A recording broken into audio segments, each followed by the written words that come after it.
makes the one-timer. Now a shot, score, a goal, and Massachusetts takes the lead. We are back with another NewMass Minute, talking NewMass hockey. My name's Jay Burnham, voice of the Minutemen, coming to you from Long Island, of all places, alongside my broadcast partner, Nathan Strauss, getting ready for a busy weekend for Massachusetts hockey. We'll talk about that against Providence and recap what transpired last weekend against Vermont. Nate, how you doing, my friend? I'm doing great, Jay. How are you? I'm fine. We're getting ready for a hoops game, icons of the game down here in Long Island. You will be on the call Thursday with Pierre Maguire for UMass hockey. A busy season all around. Fall sports wrapping up. A lot of postseason play, of course. Basketballs and hockey really getting into the full swing. You were up at Vermont last weekend for Massachusetts versus the Catamounts. Not the outcome that UMass was hoping for. You go to a shootout on Friday, unable to get the extra point in that shootout, and then lose on Saturday 4-0. Give us your grand scope, I guess, takeaway of those two contests up in Burlington. Yeah, I think the scope is that this UMass team is going to go as far as their scoring will get them. And Greg Carville said something to that effect yesterday. You know, he said this team still averages over 3 goals a game, and they only gave up 2 goals on Saturday. They gave up 2 empty net goals, but they fell behind 2-0 and couldn't find a way to break through Axel Mangbo, who got his second shutout in 3 games for UVM. So the performance, I think, was less demoralizing than the outcome. You know, UMass outchanced UVM 2-1, 20-11 on Saturday. And in all but one game this year, UMass is outchanced to their opponent. They're just due for some finishing luck, or they're due for someone to get hot. And I thought that Friday they played pretty well. Saturday they just couldn't get it going for whatever reason. And you know, I understand some people being frustrated with the results because UVM was a team that was not picked in the top 4, top 5 of the conference, but I'm also not super discouraged. I think that there is still room to grow for this team. And with Providence, the next 2 games, and with 5 of the next 7 games before New Year's being at home, I do think it's going to be a really, really big help for this UMass team, who can then, you know, if you can get some results in the next couple of weeks, you can kick off that second semester knowing where you need to be. Let's dive into it a little bit in the contest Friday. A new name emerging for Massachusetts forwards. James Dewar, freshman, played at Green Bay in the USHL, had 2 goals and an assist to really, I think, make a mark. We hadn't really seen a lot of him. Was he noticeable on the ice when you were calling that game? And, you know, what were your impressions of him? Yeah, by far. I mean, the fourth line that game, which was him, Bo Cosman on the left, and Nick Van Tassel on the right, they only played about 9 minutes of the game, but they were responsible. They were on the ice for all 3 goals for and 1 goal against, but all 3 goals for. And they were the best, I think, that UMass had that day at getting the puck in deep and getting the puck to the net. They played simple. They played direct. They got into dirty areas. And that's where Dewar got both of his goals. He only had 4 goals in 92 games in the USHL. He had 2 goals and an assist in his first official, his first NCAA game in the lineup. He was the extra skater against UConn, and then had to play the majority of that game because Daniel Yenchko got injured on his first shift of the game. So I thought he played really well there. Didn't have the same impact on night 2 with that fourth line, but I love guys who play that kind of game. A lot of the best 4-year players at UMass have started off being that kind of player. I think about guys like Jake Gaudette, who developed into really fine 2-way centers who are good in those gritty areas. Big fan of that. And, you know, he was really, and that line was responsible, I think, for getting that game into OT for UMass. We're going to have some audio that you had had a conversation with Aydar Suniev, the Flames draft pick. That'll come up on the show as well. No video guest this week. We got the kind of weird week with a game on Thursday at home against Providence. But good to see Dewar get involved. And then also in the goaltending slot, Jackson Irving really got his first extensive look. He didn't really play last year as a freshman, hadn't really been between the pipes this season, and came in for a couple of periods. Coach Carve said, hey, he's earned some more time after what he saw from him this past weekend. Yeah, I think, you know, the thing is, Michael Hrabal had such a terrific end to last season. And, you know, he was obviously a second team all conference goalie, beating out some very, very talented players for that spot. But this year, it's been a bit up and down to start for Michael Rabel. The save percentage right now is he's at a 901. The goals against is at a 288. And the second goal that he gave up against UVM is, I think, one that he would want back. And UMass has had a harder time, I think, in Hockey East play starting games on time. And so Michael Rabel gets pulled by Greg Carvel right after that second goal.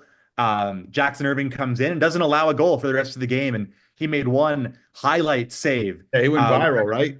It went a little viral, courtesy of our guy, Johnny Lazarus. But while it might have been because he didn't totally know where the puck was behind the net, he was able to recover and make a behind the back save with the glove and sort of pin it to his back. And it had to go to review. Vermont thought they had scored, but he made the save. And it's great to see because he's someone who really put in the work to get stronger. He was the third string goalie last year behind Cole Brady and Michael Rabel. He only had one game worth of action, and that was in that blowout over Alaska.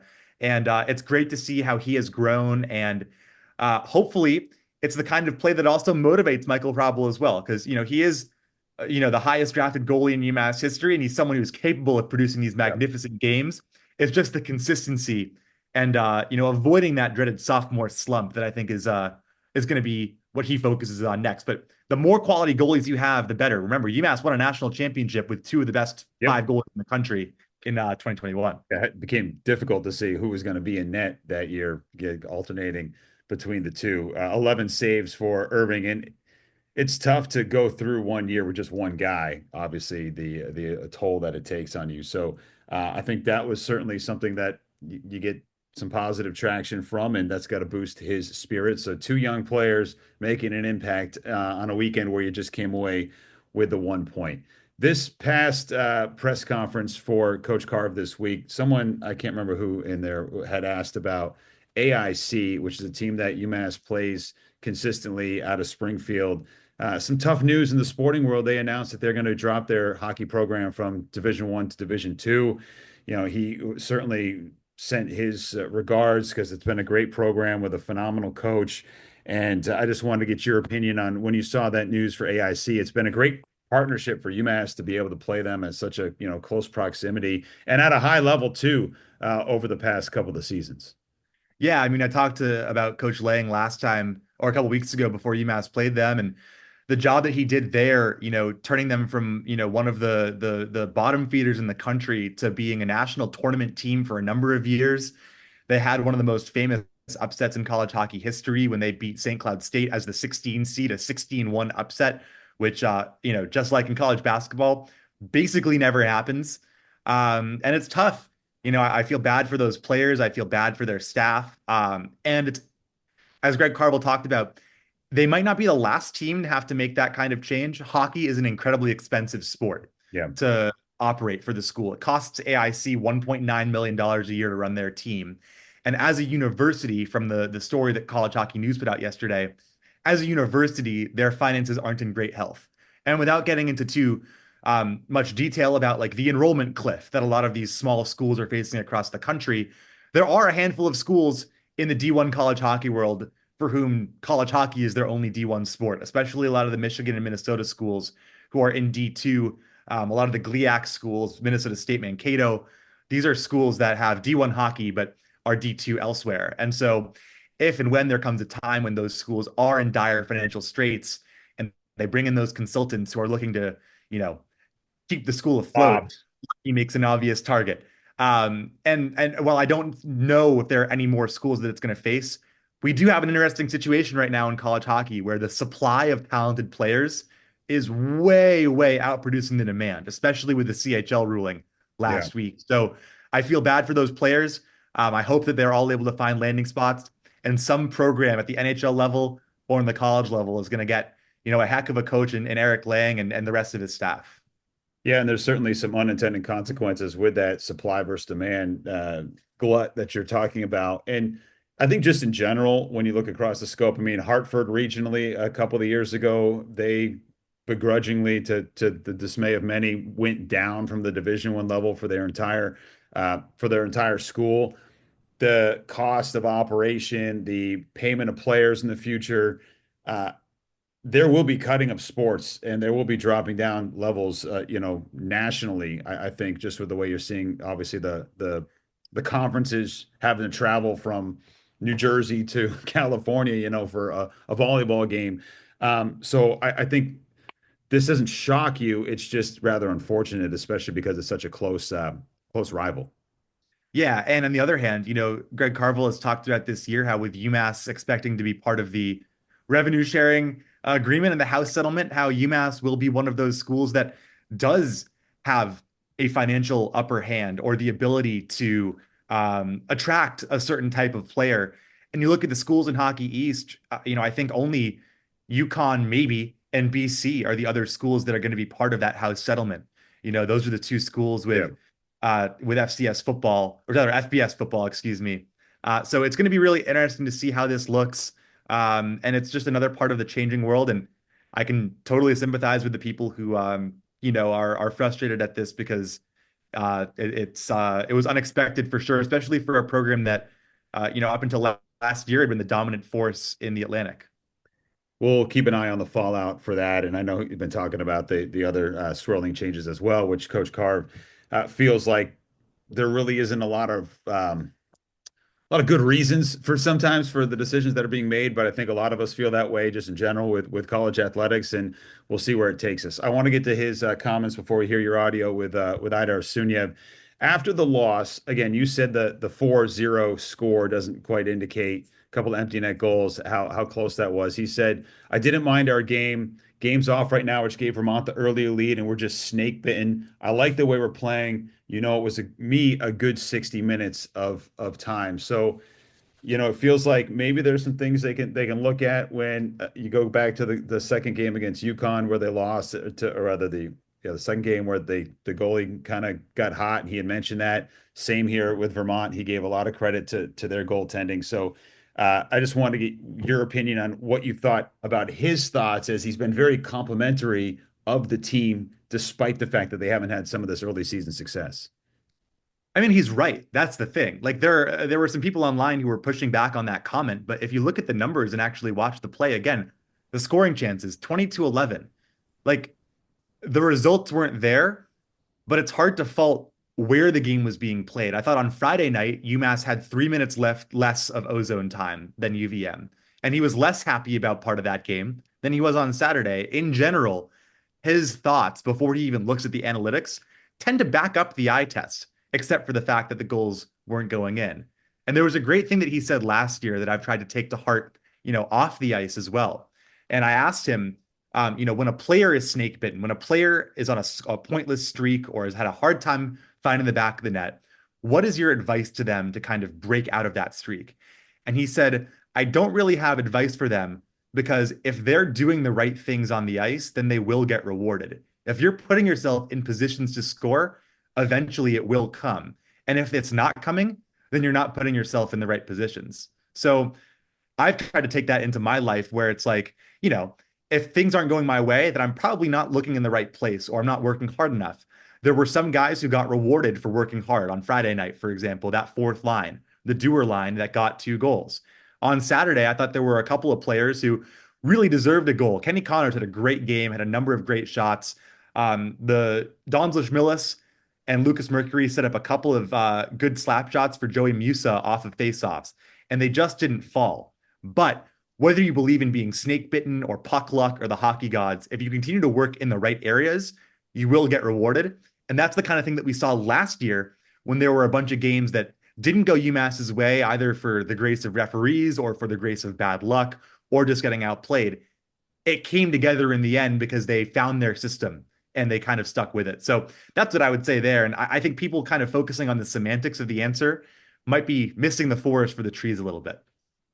You've got Providence this weekend, Thursday and Saturday at home. It's Military Appreciation Night on Thursday.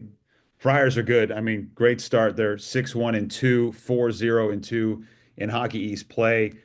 Will be great for UMass to come back home, which should be a raucous crowd, and we'll hopefully get a little of that home cooking. Yeah, and also for whatever reason, Providence and UMass, very, very similar programs. Nate Lehman and Greg Carvel both came over from the ECAC. They're the last two teams that won national championships out of Hockey East. They tend to play very physical, structured games with some talent interspersed. Providence does have some high draft picks this year. Trevor Connolly, a first rounder, John Mustard, a third rounder, Logan Sawyer, a third rounder as well. So they've got some talent. For whatever reason, though, UMass has really dominated this series in the last 5-6 years.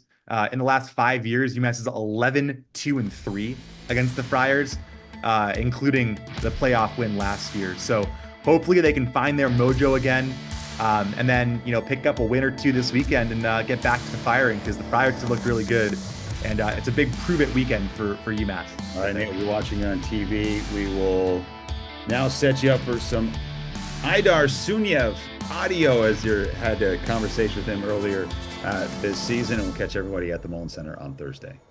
All right, we're talking here with Aydar Suniev, Calgary Flames prospect and UMass hockey sophomore. Aydar, first and foremost, you've had a great start to the year so far, 10 points, over a point per game. How do you feel like your game is coming along right now? I definitely think I developed from last year. Even, talking with Carv, his main goal was, to focus defensively and play a little bit more responsible in the D zone. And I think that's what I'm learning right now, and it's kind of a learning process for me. But, I'm really glad, we're winning some games, and could have been a little bit more productive for the team there, but yeah. Now, I know a little bit about your pathway when you got over to North America, St. Andrews College, Penticton, et cetera. But it says, you were born in Kazan. Yeah. Did you grow up there as well? Yeah, I did grow up there, and I moved to Moscow when I was 9 years old, and then kind of went to North America after that. What was sort of the decision, what was the process like for you, going from CSKA Moscow to Ontario at the age of, 14, 15? I think my biggest, my parents wanted me to get good education as well as hockey. When you're done playing with hockey, you got to do something after. So that was kind of my decision for that. And I know St. Andrews College has produced a lot of guys who we'll see over the course of the year, players in Hockey East and across college hockey, but it was sort of still relatively new to the scene when you were there. Just what was the experience like there? Oh, it was really good. We had a good team there, a lot of older guys that, got drafted, and they're playing AHL Pro, but I think it's a really good program, develop a lot of good players, so it was definitely good for my development as well. And then you end up in Penticton with Coach Harbison, who has brought along a lot of talent for the Vs, and you got to play with a couple of UMass guys, you got to play with the Nadeaus, who obviously had a great year in Maine last year. What was that experience like on a championship caliber team in the BCHL? Oh, it's definitely great. Coming there, I didn't really know what to expect, but really good coaches there. Really good for my development as well. Playing with the Nadeau brothers helped me a lot too. We're just our power play was really good there, but it was a great time there. And I saw something. Johnny Lazarus was talking to Artemi Panarin a couple of weeks ago in New York, and he mentioned how you have trained with him and know him and some of the other Russian players in the NHL now. Who are those guys who you either look up to or trust to help your development like that? I think Panarin just been my biggest inspiration, kind of family friends with him and knowing him for a little bit, but, I've trained with him in the summer. Really great guy, on and off the ice, give me some tips. So definitely look up to him and watch him play. Do you feel like there's that sort of strong sense of community between yourself and other players who have come over from Russia and are in the States or in North America currently? Yeah, definitely, trying to help each other out, whether it's on or off the ice, but it's definitely great to get some, connection off the ice with him. What was your experience like at Dev Camp with Calgary, and sort of what's the communication like between you and the Flames during the summer and the season? Didn't really talk to them that much, but I think just after the camp, we just sat down and, they talked about my development plan and what they expect from me this year. And I think they want me to develop this year and play, have a good year and help my team win. And then we'll see from there. One thing Coach Carvel said earlier this year about you before the season even started is that you seem to have a lot of drive during practice, staying late. You really are focused on making the NHL. Where does that motivation come from for you? I think, NHL has been my dream, since I was 3 years old, first time playing hockey. But I think I'm trying to focus on, current. I'm trying to, produce as much as possible for UMass and help my team win, and not trying to really focus making the NHL right now. Yeah. Trying to help my team right now. Last one for you. Alexander Ovechkin only 37 goals away from passing Wayne Gretzky for the all-time leading goal scorer. You think he gets there? Yeah, definitely. That would be really good for him. I hope he gets it. Awesome. Thank you, Aydar. Yeah. Spasiba.